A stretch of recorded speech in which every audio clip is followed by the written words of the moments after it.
आप सुन रहे हैं एक महफिल जज्बातों की, कारवां ख्यालों का, कारवाने गजल तलत अजीज के साथ सिर्फ 92.7 बिग FM पर। रंग और नूर की बारात किसे पेश करूं, और ये मुरादों की हंसी रात किसे पेश करूं। मैं हूं तलत अजीज एंड ये है 92.7 बिग FM कारवाने गजल प्रोग्राम जो आप सुन रहे हैं। मेरे लिसनर्स को मेरा सलाम, नमस्कार, सत श्री अकाल, वेलकम। बड़ी खुशी हो रही है आप सबसे फिर से मुलाकात करते हुए। और हम सब जानते हैं कि अब साल, ये हमारा जो साल गुजरा है 2013 खत्म होने को आ रहा है। It is almost the last weekend और वीक ऑफ 2013। और मेरी ये दुआएं हैं कि जो भी गुजरा है इस साल में सब पर कुछ अच्छी चीजें गुजरी होंगी, कुछ ज्यादा अच्छी चीजें नहीं गुजरी होंगी। तो बस ये दुआ है कि अगला साल हम सब के लिए ढेर सारी खुशियां ले आए, बस ये दुआ करता हूं। और हमारे लिसनर्स को ये कहना चाहूंगा कि मैं आपके लिए छोटी सी एक सौगात लाया हूं। अब आप पूछेंगे क्या है? मेरे फेवरेट फिल्मी गजलियात और नगमे इस हफ्ते और नए साल के पहले हफ्ते में, याद रखिएगा पहला हफ्ता जो होता है 5 तारीख 5 जनवरी 2014 में सुनाऊंगा। और इस लिस्ट में इस वक्त मेरे साथ मेरे जहन में एक नगमा है तलत महमूद साहब का, बहुत ही खूबसूरत नगमा। मैं इसलिए सुनाना चाहूंगा क्योंकि इस नगमे से मेरा एक बहुत ही खास रिश्ता है। अब आपको कैसे, आप सोचेंगे कि क्या रिश्ता है?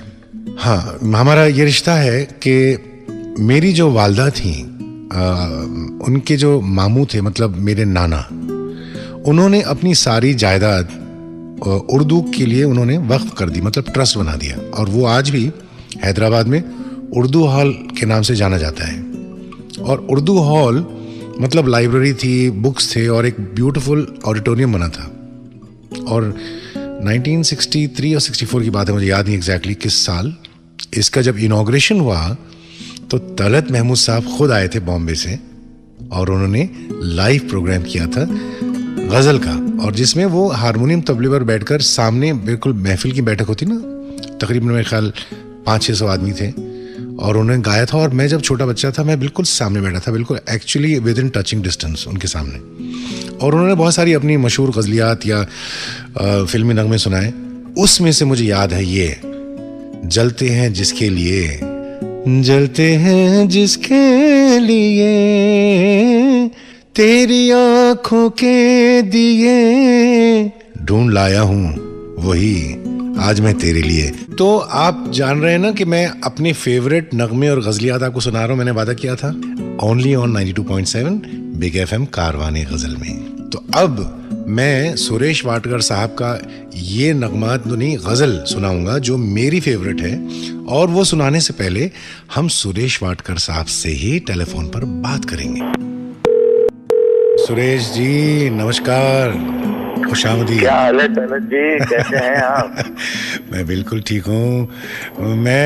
मुझे बड़ी खुशी है कि कारवाने गजल में आप भी शिरकत कर रहे हैं मेरे साथ। हाँ, बहुत ही अच्छा प्रोग्राम है तुम्हारा। और थैंक यू। मैं जब भी वक्त मिलता है मैं सुनता रहता हूँ। अरे वाह वाह। और बहुत ही खूबसूरत प्रोग्राम है और तुम इतने प्यार से उसको पेश करते हो, और तुम्हारा ये पहलू भी बहुत कमाल का है। अच्छा भाई, ये मेरे बारे में प्रोग्राम नहीं है, मैं आपसे बात करना चाह रहा हूँ। अच्छा, मैं आपको एक चीज बताऊं कि जो जयदेव साहब की जो कॉम्पोजिशन आपने गाई थी ना, सीने में जलन, जो गजल फिल्म, जो हमारे लिसनर्स हैं उनको बताना चाहता हूँ कि अक्सर मुझसे ये फरमाइश आती थी महफिलों में और कॉन्सर्ट्स में कि भाई आप वो गज़ल गाइए। तो मुझे गज़ल याद नहीं थी, तो मैंने कहा कि मुझे गज़ल याद नहीं। लोग कहते थे, गलती से समझते थे कि शायद मैंने गाई है। फिर मैंने 2-3 लोगों को बताया कि नहीं भाई ये सुरेश वाडकर। हाँ। वैसे देखो, इत्तेफाक की बात है कि मुझे बहुत सारे वक्तों पे जी फिर छिड़ी बात फूलों की गाने के लिए फरमाई जाते। लोगों को लगता है शायद मैंने गाया ये गाना। अरे वाह, ये मुझे नहीं पता था। अच्छा। हमारे लिसनर्स को ये बताना चाहूंगा कि मैं जब पहली बार मुंबई आया था, 76 की बात है, सबसे पहली मुलाकात मेरी जो हुई थी आर्टिस्ट से, वो थे सुरेश वाडकर साहब।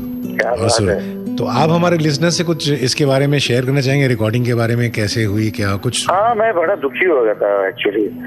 तो आपको याद है ब्लेज करके स्टूडियो होता था? हाँ। मेरे ख्याल से अभी कौन सा माइक्रोफोन था वो, शायद नॉयमानी का ही था, मगर ऐसा छोटा सा लंबा मगर, तो अच्छा। वो और उसके ऊपर वो वॉइस दी थी, तो सुनते वक्त मुझे ऐसे लग रहा था पता नहीं गाना जब रिकॉर्ड हुआ, पापा जी मतलब जयदेव जी इतने खुश हुए, म्यूजिशियंस भी सब। तो आपको याद होगा पहले म्यूजिशियंस आके फिर गाना सुना करते थे रिकॉर्डिंग होने के बाद। अरे मैं उसी जमाने का, मुझे अभी भी तो याद है। भाग जाते हैं लोग, क्योंकि गाना भी वो इस तरह होना चाहिए ना सुनने के लिए आए। बिल्कुल सही बताया आपने, वाकई तो वो जी। मैंने पापा जी को कहा कि पापा जी आवाज क्यों ऐसे लग रही है। अभी उनका जो कंसेप्ट था, क्योंकि पिक्चराइज नहीं हुआ था गाना वो जी, कि वो शहर में सारे टैक्सी घूम रही है, उसमें उसकी फारूक शेख की जिंदगी के ऊपर गाना है वो। जी जी, तो उसकी वजह से वो उनका हो सकता है कंसेप्ट हो कि थोड़ा सा डिस्टेंस ही लगे, मगर मैं बड़ा दुखी हो गया था। तो बिलीव नहीं करेगा, घर आके मैं रोना शुरू कर दिया बैठ के। अरे मेरे गुरुजी और मेरी दीदी ने कहा कि ये क्या हुआ। अरे नहीं, मुझे कुछ मजा नहीं आया आज रिकॉर्डिंग का। तो बोलते ऐसे कैसे हो सकता है, तेरे को अगर नहीं आता तो जयदेव जी तुमको छोड़ते ही नहीं थे। तो बोलते नहीं कुछ गड़बड़ है। बाद में मालूम पड़ा कि उस गाने की वजह से जी नॉर्थ वगैरह में, मतलब ये तो प्रेम रोग के पहले की फिल्म थी ना जी जी, वो इतनी मकबूल हुई गजल, इतनी पॉपुलर हुई जी, और मुझे उस गजल के हवाले से मेरे को लोग जानने लग गए हिंदुस्तान में। जी जी। देखिए मेरी बात यह है कि अल्लाह ताला जब इंसान को नीयत अच्छी होती है ना आर्टिस्ट की, तो बस उसके बाद वो देने वाला वही है, लेने वाला वही है। हमने ऑनेस्टी से अपना काम किया, बाकी उसके साथ जो भी उसका रिजल्ट होगा। बेशक बेशक। चलिए भाई, बहुत बहुत खुशी हुई आपसे बात करके, एंड इंशाल्लाह मिलेंगे। और दोस्तों हम बताऊं कि मेरे बहुत ही अजीज़ दोस्त सुरेश वाडकर साहब मेरे पुराने दोस्त हैं और इतने बड़े आर्टिस्ट हैं हमारे हिंदुस्तान के। उन्होंने हमें अपनी बातचीत से बहुत सारी बातें बताई जो शायद लोगों को पता नहीं है। आप सुन रहे हैं तलत अजीज़ को कारवाने गज़ल प्रोग्राम में, ओनली ऑन 92.7 बिग FM। याद है ना आपको? जी बिल्कुल। इस बदलती हुई दुनिया का खुदा कोई नहीं, सस्ते दामों में यहाँ रोज़ खुदा बिकते हैं। सूरज सलीम साहब ने लिखा था, मैंने गाया है फिल्म डैडी, और वो फिल्म की सिचुएशन पर ये था ये शेर, और वो काफ़ी थोड़ा सा डिप्रेसिंग है इन अ वे, बिकॉज वो फिल्म की सिचुएशन ऐसी थी। लेकिन मेरा ख्याल ये है पर्सनल कि इंसान उम्मीद पर जीता है। हर सुबह, हर रात के बाद सुबह होती है। अंग्रेजी में कहते हैं ना, there is a silver lining to each cloud. और जैसा कि बशीर बदर साहब ने एक शेर बहुत खूबसूरती से कहा था कि महबूब का घर हो कि बुजुर्गों की ज़मीनें, महबूब का घर हो कि बुजुर्गों की ज़मीनें, जो छूट गया फिर उसे मुड़कर नहीं देखा। तो मैं चाहता हूँ कि जो मुसीबतें हम पर सब पर गुजरती हैं, जो गुजर चुका से गुजर चुका, अब गुजरी हुई कल को भूल भी जा, अब भूल जाएं हम, और हम ये उम्मीद करते हैं कि आने वाला जो कल है वो बहुत खूबसूरत हो और ढेर सारी खुशियाँ ले आए। जैसा कि हम एक छोटे बच्चे के चेहरे पर एक मुस्कुराहट देखते हैं तो कितनी खूबसूरत मुस्कुराहट लगती है, कितनी एक इनोसेंस और एक उसमें एक होप हो, रोशनी नज़र आती है। तो मेरा ख्याल ये है कि हम ये रोशनी को मद्देनजर रखते हुए, सामने रखते हुए आगे बढ़ें। तो हाज़रीन, आप सुन रहे हैं तलत अजीज़ को कारवाने गज़ल प्रोग्राम में, ओनली ऑन 92.7 बिग FM। याद है ना आपको? जी बिल्कुल। जैसा कि मैंने कहा था, मेरी ये ख्वाहिश है कि आपको जाते जाते साल के आखिरी में मेरी फेवरेट गज़लियात और फिल्मी गज़लनुमा नग़मे आपको सुनाता जाऊँ। तो आगे बढ़ते हैं, और ये मेरी फेवरेट गज़ल कहूँगा रफ़ी साहब की गाई हुई। मैं कुछ इंटरेस्टिंग फैक्ट्स हैं जो बहुत कम लोग जानते हैं, वो भी बताऊँगा मैं। पहले मैं आपको एक गुनगुना देता हूँ। चल के तेरी आँखों से शबाब और ज़्यादा। अब रफ़ी साहब का इतना ऊंचा सुर था, मेरा तो उतना ऊंचा सुर नहीं है। तो आपको बताऊँ कि ये एक्चुअली देखा जाए तो हसरत जयपुरी साहब ने ये गज़ल लिखी है और ये नगमा लिखा है, और फिल्म आरज़ू के लिए 65 में फिल्म रिलीज़ हुई थी और बहुत ही पॉपुलर हुई, आज भी लोग सुनते हैं। और ये नगमा रफ़ी साहब का गाया हुआ और आई थिंक शंकर जयकिशन की म्यूज़िक है। अब आपको मैं एक मुखड़ा यही सुनाता हूँ। अब सुनिएगा प्लीज़। छलके तेरी आँखों से शराब और ज़्यादा, महके तेरी आरिज़ के गुलाब और ज्यादा, अल्लाह करे जोरे शबाब और ज्यादा। ये जो है ओरिजिनली लिखा है मजाज लखनवी ने। मजाज लखनवी हिंदुस्तान के बहुत ही बड़े शायर गुजरे हैं। असरारुल हक उनका नाम था। रदौली यूपी लखनऊ के पास एक जगह है, वहाँ उनकी पैदाइश हुई थी। और इत्तेफाक से आपको बताऊं, ये हमारे जो आज के जावेद अख्तर साहब हैं, इनके सगे मामू हैं। मतलब मजाज साहब, मजाज की जो छोटी बहन थी उनका नाम सफिया था, वो जावेद अख्तर साहब की वालदा है। तो ये रिश्ता हुआ। और जान निसार अख्तर उनके ब्रदर इन लॉ गए। इन्होंने ये 3 लाइनें लिखी थी और इससे इंस्पायर होके हसरत जयपुरी साहब ने छल के तेरी आंखों से शराब और ज्यादा, फिर उसकी दूसरी लाइन उन्होंने कुछ और जोड़ दी। और ये गजल की जो आखिरी शेर है आप सुनिएगा, उसमें ये आता है, अल्लाह करे जोरे शबाब और ज्यादा। तो देखिए क्या कमाल की बात है ना, कि शुरुआत होती है और गाना खत्म होता है इसी लाइन पर। उस जमाने में भी देखिए 2 चीजें होती हैं। एक तो जैसा कि अक्सर लोग कहते हैं कि साहब किसी की कॉपी कर ली, कॉपी और इंस्पिरेशन में फर्क होता है। ये इंस्पिरेशन है, उनका लिखा हुआ शेर लिया और उसमें बहुत ही खूबसूरती से अपने तासुरात पिरोए और शायरी की। और फिर उसके बाद एज ए ट्रिब्यूट हसरत जयपुरी साहब ने आखिरी लाइन में भी उन्हीं का शेर इस्तेमाल किया, उन्हीं की लाइन इस्तेमाल की, उन्हीं का मिसरा जो कहते हैं, उर्दू में कहते हैं मिसरा लाइन को, मिसरा इस्तेमाल किया कि अल्लाह करे जोरे शबाब और ज्यादा। तो आप सुन रहे हैं मुझे तलत अजीज को कारवाने गजल 92.7 बिग एफएम पर। आगे बढ़ते हैं और मुझे एक बहुत ही खूबसूरत कुछ पोइट्री याद है। आनंद बख्शी साहब ने एक बार मुझसे कहा था कि बेटा तुम्हें पता है पहला आशिक कौन था? मैंने कहा आदम और हव्वा, एडम एंड ईव। ये वाकई this is actually what happened. बोले नहीं, वो तो ठीक है, वो तो लेजेंड वगैरह छोड़ो, तुम्हें पता है कि पहला आशिक कौन था? मैंने कहा नहीं। बोले इस पर मैं एक पोएम लिखने वाला हूँ। और उन्होंने लिखा, मैंने रिकॉर्ड भी किया ये, और सुनिएगा। वो कहते हैं कि मुझे तुमसे मोहब्बत है, मुझे तुमसे मोहब्बत है, न जाने ये सबसे पहले कहा किसने, कहा किससे, वो आशिक कौन था आखिर, चली रस्म वफा जिससे, किया था पार पहली बार किस पागल ने ये दरिया कि जिसमें आग बहती है, कि जिसमें मौत रहती, न जाने ये कसक उठी किस शख्स के दिल में कि फिर होने लगे यही चर्चे हर एक महफिल में, मुझे तुमसे मोहब्बत है ना। क्या खूबसूरत बात है। और मुझे तुमसे मोहब्बत है, इसी टॉपिक को लेके आगे बढ़ते हैं। और मेरा और एक बहुत ही खूबसूरत फेवरेट सॉन्ग रफ़ी साहब का फिल्म का गाना, आई थिंक 1961 में ये फिल्म थी, 14वीं का चांद। और मुझे याद है कि मेरी चाइल्डहुड मेमोरी है कि मेरे चाचा उस ज़माने में, मेरे अंकल रेडियो पर बहुत ज़ोर से लगाते थे। और मेरे वालिद साहब जो है वो बोलते थे यार रेडियो का वॉल्यूम थोड़ा कम करो। बोले नहीं, अजीम भाई, मेरे वालिद साहब का नाम था अजीम भाई, क्या गाना है रफ़ी साहब ने किया। और वो मेमोरी आज भी मुझे याद है। और चांदनी रात होती थी, मुझे याद है, आई रिमेंबर दिस। 14वीं का चांद हो या आफताब हो, जो भी हो तुम खुदा की कसम लाजवाब हो। मैं एक ऑक्टेव नीचे गा रहा हूं क्योंकि रवि साहब इसके ऊपर के ऑक्टेव में गाए। वाह। तो आप सुन रहे हैं तलत अजीज को कारवाने गजल प्रोग्राम में 92.7 बिग एफएम पर। और जैसे मैंने पहले बताया था आपको, मैं आज मेरे फेवरेट गजलियात और गजल नुमा नगमे फिल्मों के सुना रहा हूं। और आगे बढ़ने से पहले मोहब्बत की बात चली है तो मोहब्बत पर कुछ बंद और याद आए, मैं वो आपको सुनाना चाहूंगा। प्लीज सुनिएगा। अगली गजल सुनाने से पहले ये सुनिए। गमे हस्ती को भी उसने गमे जाना बना डाला, वो दीवाना सही हम सबको दीवाना बना डाला।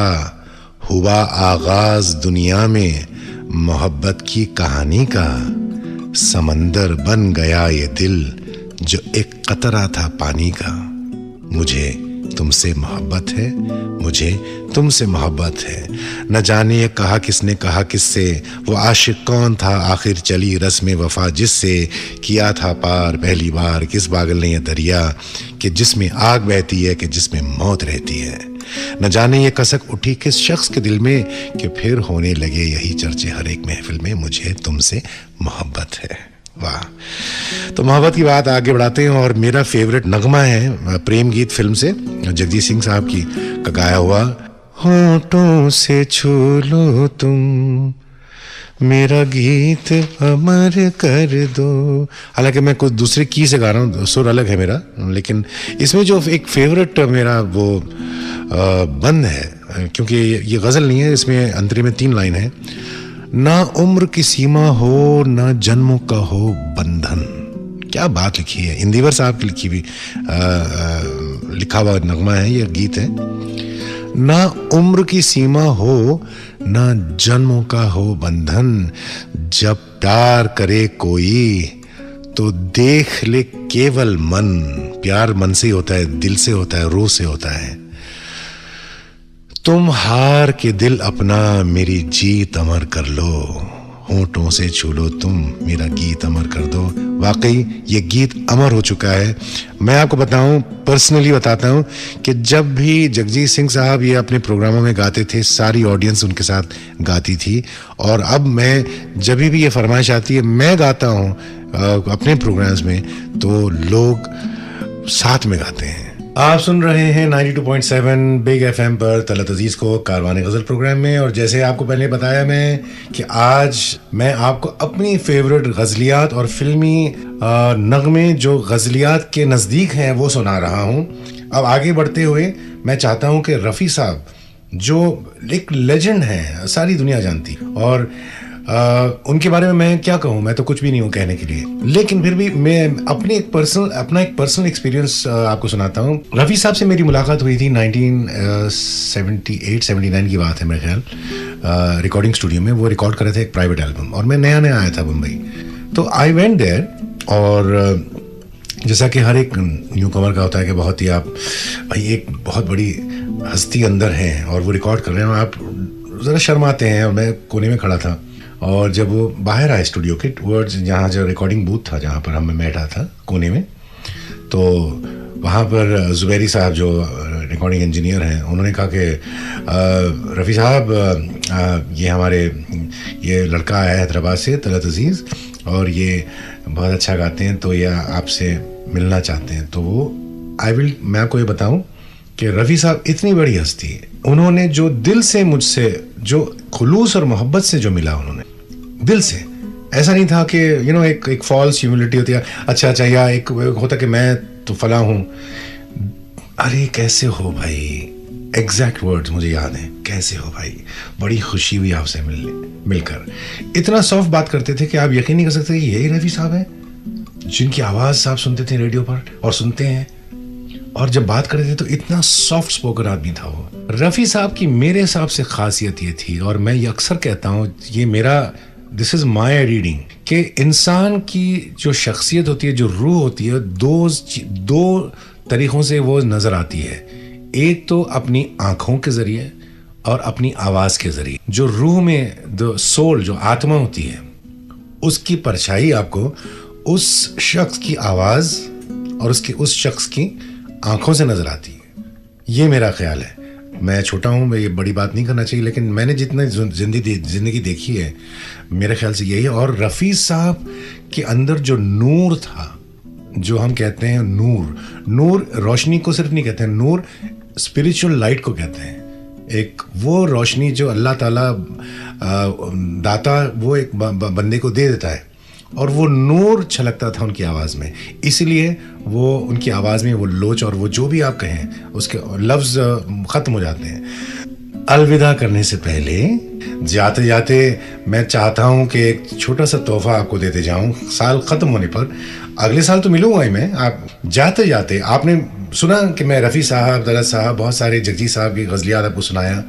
एक गज़ल मैं एज अ गिफ्ट समझिए, तोहफ़ा for this end of this year and new year का तोहफा समझिए आप, देना चाहता हूँ।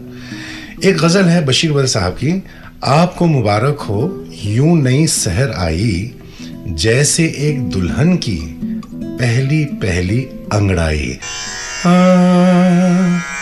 आपको मुबारक हो यूं नई सहर आई, आपको मुबारक हो।